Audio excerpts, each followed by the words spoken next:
please, Volkanovski, take a break. Take a break from training camp. Take a break definitely from fighting.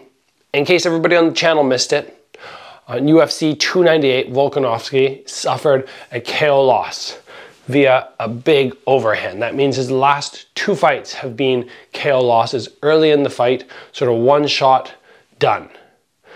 And normally I wouldn't cover this type of thing. I wouldn't go, oh, a fighter's taken some losses and we need to talk about it.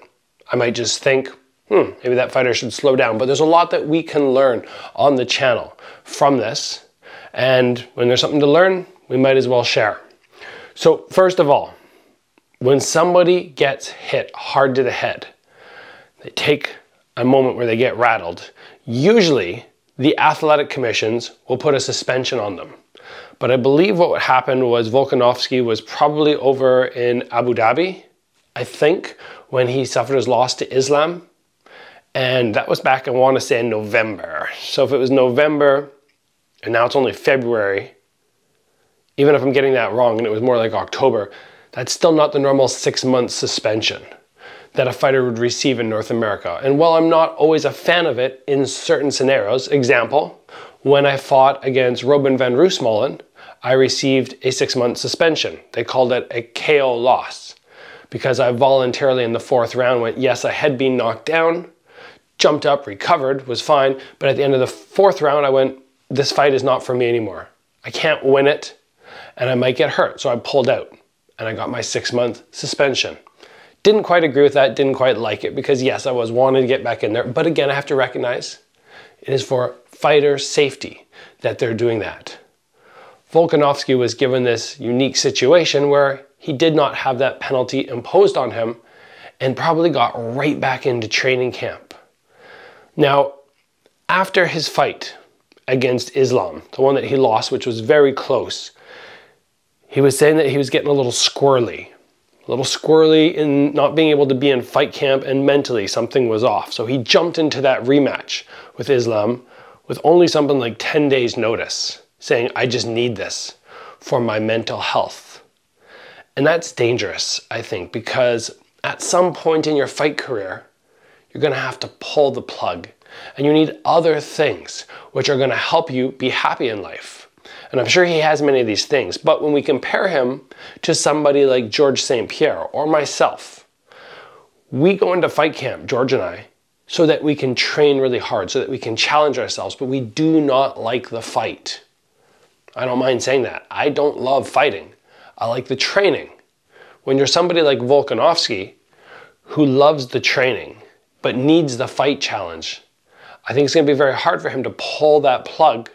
Whereas George and I, when we're gonna be done, like you see George now, he's done fighting, but he's staying super fit, super active, training all the time, probably loving his situation now. He's like, look what I accomplished, all this amazing stuff, and now I can enjoy life and train for fun. And I truly hope that's what Volkanovski experiences when he gets to the end of his career, but I'm doubtful. And he'll probably have to do a little bit of work to figure out how that's gonna go, what that process is going to look like. And really at the end of the day, I want everybody out there who has a fight career not to go too long. And that's a hard thing to do when you're gonna have that itch like Volkanovski has. So what should Volkanovski do right now? He just suffered a loss and you already know he's gonna want an immediate rematch. He's gonna want to get back in the gym. I don't have anything massive against getting back in the gym, provided you do not have concussion symptoms. Somebody like Bazooka Joe, Joseph Valtellini, he had bad concussion symptoms after a couple of his fights, ones where he really went through the grinder, took a lot of head impact, took some knockdowns, I believe. Once you take those big knockdowns and you have the symptoms like light is bugging you and activity gives you a headache, those type of things mean yes, you need to go find a professional. You need to work back step by step by step to activity. But myself having been knocked down, I think in my fights, 3 of my fights, I've been knocked down and I feel fine within hours, if not like 10 minutes after the fight. I keep waiting to see if there's going to be stars or a headache, and I've never had it. But if you have it, you have to be very cautious about getting back in. And even when you don't have those symptoms, you should be cautious about getting back into strenuous activity too fast. Of course, you can contact your healthcare provider for the details on recovery from concussion. Don't just take my word for what to do right now. But when we see somebody like Volkanovski and we go, okay, you've been knocked down, you want to get back in the gym most likely, but maybe you should take some time. If I was his coach, I would say, look, Volk, stay fit, stay active, but we need you away from sparring for a little bit.